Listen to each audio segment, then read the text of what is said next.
Everyone, आज हम बात करेंगे स्टैंडर्ड 5th के अंदर हमारा unit number 9 up you go. ये यूनिट में जो संगीता अरोरा करके जो वुमन है उसकी स्टोरी है, जो रॉक क्लाइंबिंग जो माउंटेन की क्लाइंबिंग कर रही थी उस स्टोरी में ये सब दिया हुआ था कि वो जो माउंटेनियरिंग करते हैं तब वो क्या क्या करते हैं, उस टाइम क्या होता है वो यहाँ पर बताया गया था। हमने लास्ट वीडियो में देखा था कि जो फनी इंसिडेंट्स जो उनकी जो संगीता मैम की जो एक खोंदोम्बी की मिजो गर्ल थी उसके साथ जो एक फनी इंसिडेंट हुआ था वो देखा था हमने। फिर उसके नीचे जो क्वेश्चन आंसर दिए थे वो भी हमने सॉल्व किए थे। अब यहाँ पर आगे बोला है पेज नंबर 82 पर अ स्पेशल गेस्ट। अब स्पेशल गेस्ट कौन है, तो यहाँ पर डेट दी हुई है 15 फरवरी 1984 को। यहाँ पर स्पेशल गेस्ट में दिया हुआ है after dinner we meet a special guest, मतलब हमने डिनर किया और उसके बाद हम एक स्पेशल गेस्ट से मिले। बचेंद्री पाल, उसका नाम था Bachendri Pal. She has just been selected as a part of the team to climb Mount Everest। वो माउंट एवरेस्ट चढ़ने के लिए जो टीम थी उसमें वो सिलेक्ट हुई थी। She had to come to seek the blessing of brigadier ज्ञान सिंह। वो ब्रिगेडियर ज्ञान सिंह के आशीर्वाद देने के लिए वहां पर आए हुए थे। आगे बोला है कि it was happy evening we were all singing. वो उस टाइम जो संगीता में बोल रहे थे हम लोग वो स्पेशल गेस्ट से मिले जिसका नाम था बचेंद्री पाल। वो शाम बहुत ही रंगीन थी और बहुत ही हम मजा जो आनंद ले रहे थे। वी वेर ऑल सिंगिंग, हम सब गाना भी गा रहे थे। Bachendri also join us in singing and dancing on the famous पहाड़ी सॉन्ग बेटू पाको बारामसा कफार पाको चैता मेरी छैला। यहाँ पर जो पहाड़ी सॉन्ग है उस पे जो बचेंद्री पाल है वो भी हमारे साथ में गाने के लिए और डांस करने के लिए साथ में आ गए और जो पहाड़ी सॉन्ग है वो हम लोग गा रहे हैं। आगे बोला है at that time we had no idea that Bachendri would become the first Indian woman to reach Mount Everest and create a story. तो यहाँ पर जो संगीता में बोल रहे थे कि हमें कोई आइडिया नहीं था कि जो बचेंद्री पाल है वो इतिहास रचेगी, जो माउंट एवरेस्ट पर चढ़ने वाली फर्स्ट वुमन कहलाएगी, जो इतिहास रचने वाली है, उसका हमें कोई आइडिया नहीं था क्योंकि वो बचेंद्री पाल उस टाइम माउंट एवरेस्ट पर चढ़ने वाली टीम के साथ में सिर्फ ज्वाइन हुई थी, सिलेक्ट हुई थी। अभी उनको चढ़ना बाकी था, बट उन्होंने जो चढ़ के वहां पर उन्होंने अपनी हिस्ट्री बना ली थी। अब माउंट एवरेस्ट की जो हाइट है तो हम यहाँ पर लिखेंगे Mount Everest is at height of Mount Everest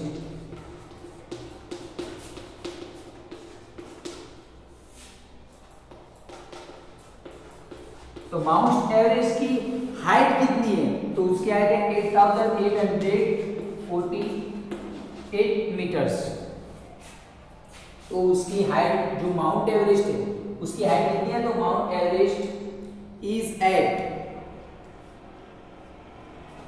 eight a height of 848 metres. यहाँ पर है 48 मीटर्स। 8848 मीटर क्या है, माउंट एवरेस्ट की हाइट है। यहाँ पर उसकी ऊंचाई कितनी है, कितनी ऊंचाई माउंट एवरेस्ट की हाइट।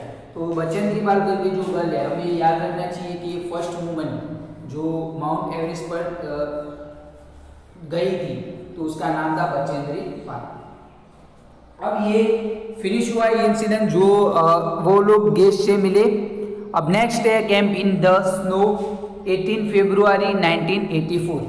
अब ये शुरू हुआ कि 18 फरवरी को क्या हुआ वो सब यहाँ पर दिया गया।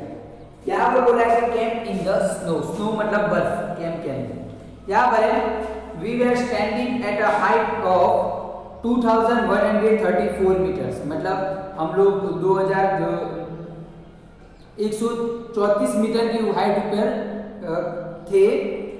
वहां पर हम लोग पैदल चल के गए थे। आगे बोला है कि we were to spend the night here, हम लोग यहाँ पर ये प्लेस पर जो 2134 मीटर्स तक की हाइट पर थे और वहाँ पर हम लोग एक प्लेस ढूंढ के वहाँ पर हमारी नाइट हमें गुजारने दी। everyone was busy trying to put up the tent. हर एक लोग अपना टेंट लगाने में बिजी थे। We used double layer plastic sheets for the tent and for the ground. अब यहाँ पर बोले कि हम लोग जो टेंट के अंदर जो टेंट बनाने थे उसको डबल लेयर में यूज करे थे। डबल लेयर क्यों यूज होता है? क्योंकि डबल लेयर में जो दो लेयर है उसके बीच में जो हवा रहती है वो अंदर रहने वाले इंसान को गर्मी देती है, इसीलिए वो लोग डबल लेयर का जो टेंट है वो टेंट में डबल लेयर यूज कर रहे थे प्लास्टिक शीट के। आगे बोला है कि the air between the layers would help to keep us warm. हमने बोला है जैसे अभी बोला कि जो दो लेयर के बीच में जो हवा रहती है वो गर्म रहती है, इसीलिए वो डबल लेयर का जो टेंट है वो यूज कर देते हैं। We put in the pegs and begins to put up the tents. हमने pegs लगा दिए और फिर उसके साथ में हमने जो टेंट भी जोड़ दिए। आगे बोला है देखो यहाँ पर आगे बोला हुआ है as a tied it from one side the wind flew the tent from the other side. After quite a lot of pulling and tugging, we managed to get the tent up. Then we dug a drain around the tent. उन्होंने एक बाद में क्या किया, जो tent था उसके around भी उन्होंने टेंट के अराउंड कुछ गड्ढा भी खोद दिया। अब ये इसलिए होते करते हैं कि टेंट के अंदर सांप बिच्छू या भी कोई भी इंसेक्ट आ ना जाए, इसकी वजह से वो लोग ऐसा करते हैं। आगे बोला कि we were feeling very hungry. अब हमें बहुत ही भूख लगी थी। संगीता मैम बोल रहे कि हमें बहुत ही भूख लगी थी। We collected some firewood and stones to make a chulha and cook some food.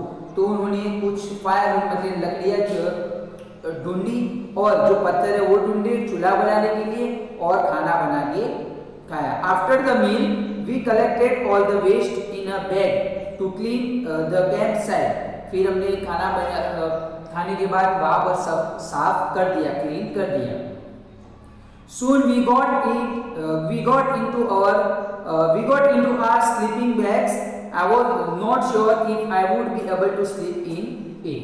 फिर बाद में हमने जो हमारे सोने के लिए एक बैग निकाली, बट हम लोग श्योर नहीं थे कि ये बैग के अंदर मैं सो सकूंगी या नहीं। वो संगीता मैडम देख रहे कि अगर यहाँ ये बैग के अंदर मैं सो सकूंगी या नहीं, वो बात से चिंतित है। वुड इट बी कंफर्टेबल, क्या ये कंफर्टेबल रहेगा। अब ये बैग सोने के लिए बैग ऐसी आती है कि उसमें चैन आती है और हम लोग चैन बंद करके वो सो जाते हैं। और उसके अंदर जो यूज होता है वो जो सॉफ्ट फीदर्स होते हैं वो यूज होते हैं इसलिए क्योंकि अगर उसमें हम वो बैग के अंदर बॉडी रख के सोए तो हमारी बॉडी गर्म रहती है और बाहर की ठंडी हवा हमें लग ना जाए, इसीलिए हम लोग वो बैग यूज कर रहे थे। Would I not feel cold? But the bags were filled with soft feather. जो बैग थी वो सॉफ्ट फीदर से भरी हुई थी। Which helped in keeping us warm, जो हमें गर्म रखने के लिए काम आती थी। We were all very tired. हम लोग सब थक गए थे। So very soon we fell asleep. तो हम लोग जल्दी से सो गए। अब उसके बाद पेज नंबर 84 पर हमें दिया हुआ है, देखो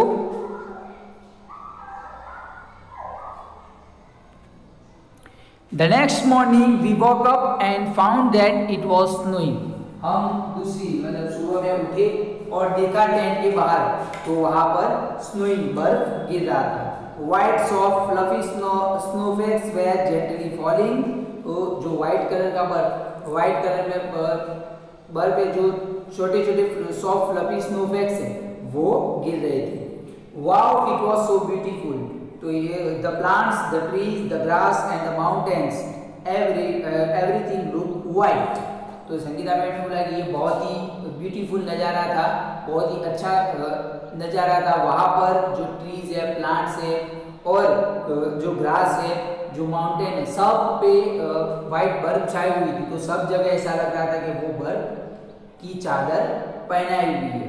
आगे बोला है today we were to climb higher to 2700 metres. अब उनको आज 2700 मीटर तक जाना। We walk carefully on the snow with the help of the sticks.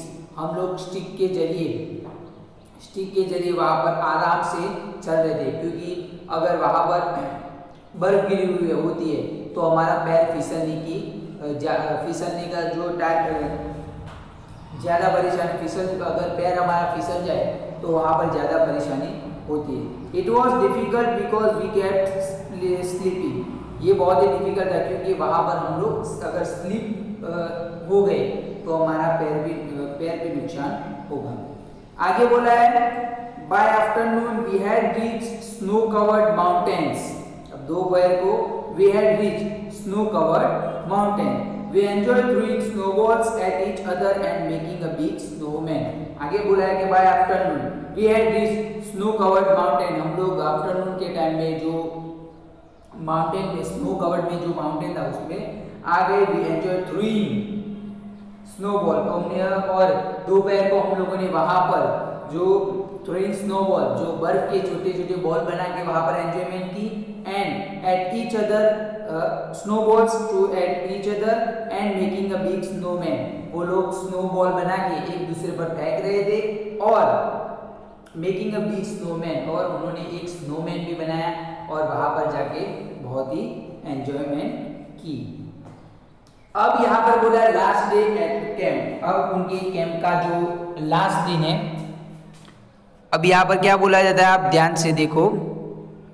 Last day at camp date at 21 February 1984। यहाँ पर बोला है we were getting ready for the camp fire. हम लोग कैंप फायर के लिए रेडी हो गए थे क्योंकि सारे जो कैंप होते हैं उसके बीच में एक आग जलाई जाती है और वहां पर सब जाके बैठते हैं। Each group presented a program. हर एक ग्रुप एक एक प्रोग्राम प्रेजेंट कर रहा था। कोई डांसिंग करता है, कोई गाता है, ऐसे ही सब लोग प्रेजेंट कर रहे थे। We were enjoying. हम सब एंजॉइंग कर रहे थे। Telling jokes. एक दूसरे को जॉक्स कह रहे थे। And laughing. हंस रहे थे। Singing and dancing around the camp fire. और जो हमारा कैंप फायर था उसके अराउंड हम गा रहे थे और डांसिंग भी उसके अराउंड कर रहे थे। Soon it was midnight। और वो मिडनाइट था, मतलब जो रात के 12 बजे हम लोग ये सब कर रहे थे। वो सब हम हमारे कैंप का जो लास्ट नाइट थी, इसलिए हम लोग सब साथ में बैठ के वो मिडनाइट को ये सब कर रहे थे। आगे बोला है ब्रिगेडियर ज्ञान Singh got up and call me. Brigadier जो ज्ञान सिंह जो हमारा ट्रेनर थे वो खड़े हुए और मुझे बोला। I thought. मुझे लगा। Oh know what have I done this time. मैंने इस बार क्या कर दिया। ऐसा मुझे लगा कि मैंने इस बार क्या गलती कर दी। But when sir announce my name for the best performance award I stood still.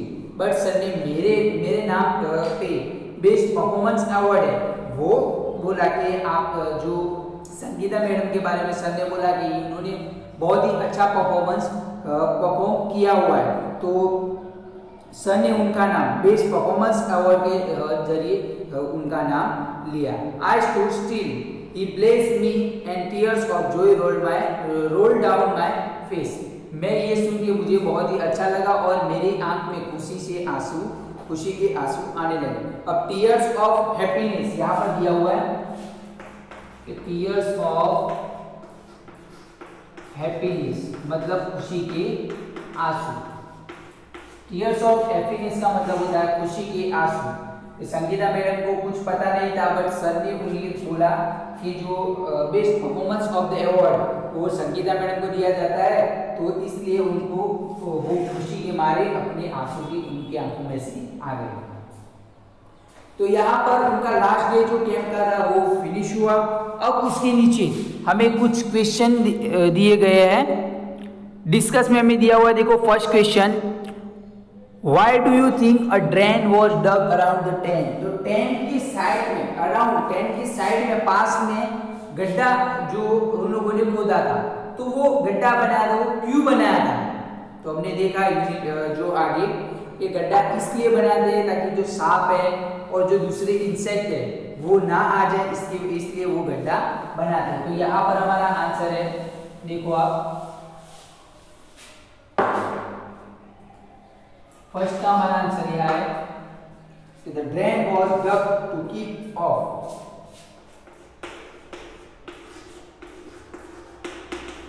Drain was dug to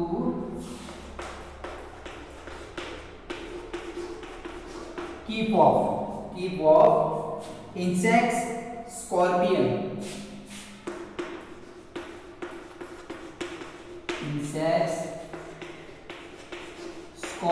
मतलब जो बिच्छू, स्नेक एक्सेट्रा।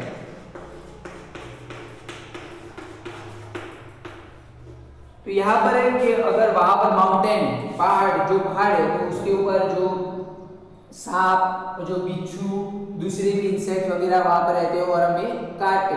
इसकी वजह से वो लोग क्या करते हैं, जो उनका जो टेंट है उसके साइड में वो लोग गड्ढा करके रखा था। यहाँ पर drain was dug to keep off insects, scorpion, snake etcetera. और जो इंसेक्ट, स्कॉर्पियन है, बिच्छू है और जो स्नेक मतलब सांप है, उनसे बचने के लिए उन्होंने वहां पर गड्ढा किया है। तो बच्चों इसका आंसर आप लिख दो।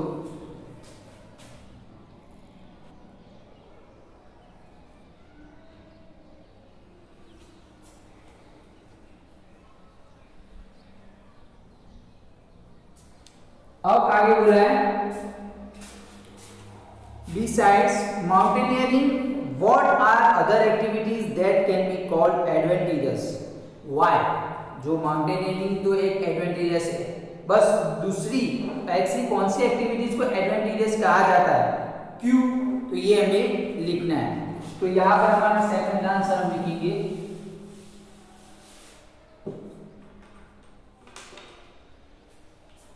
some of the other advantageous activities are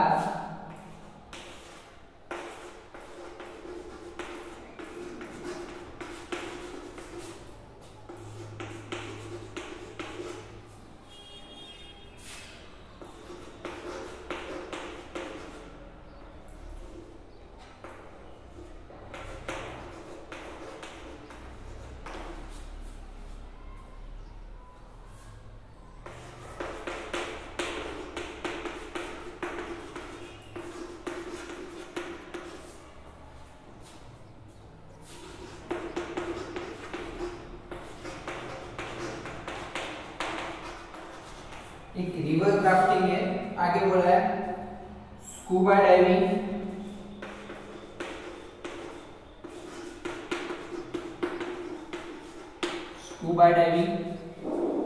और हैंग ग्लाइडिंग।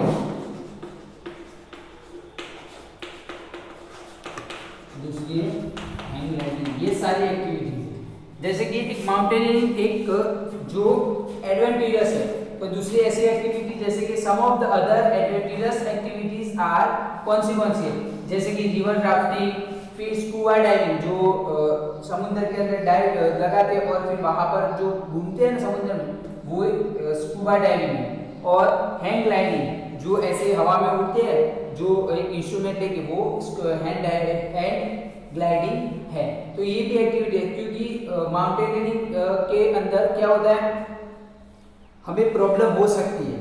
तो ये भी जो रिवर राफ्टिंग है, स्कूबा डाइविंग है और हैंग ग्लाइडिंग है, उसके अंदर भी हमें जो बहुत सारी जो मुश्किल है उसका सामना करना पड़ता है। तो ये भी एक एक्टिविटी, एडवेंचरस एक्टिविटीज है। बच्चों इसका आंसर आप लिख दो।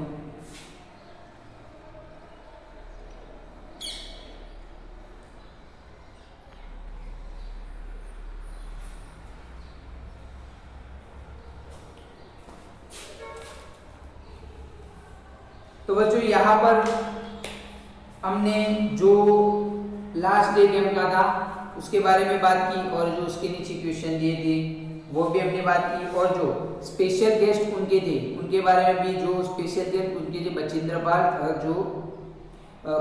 पाल करके जो स्पेशल गेस्ट थे उनके बारे में भी हमने बात की। तो हमें याद रखना है कि जो बचेंद्री पाल एक इंडियन फर्स्ट वुमन है जो माउंट एवरेस्ट पर पहुंची थी। अब नेक्स्ट वीडियो में हमारा जो आगे यूनिट है, हम यूनिट में हमारा जो आगे दिया हुआ है क्वेश्चन आंसर और जो वो सब दिया हुआ है, हम उसकी बात करेंगे। Thank you students.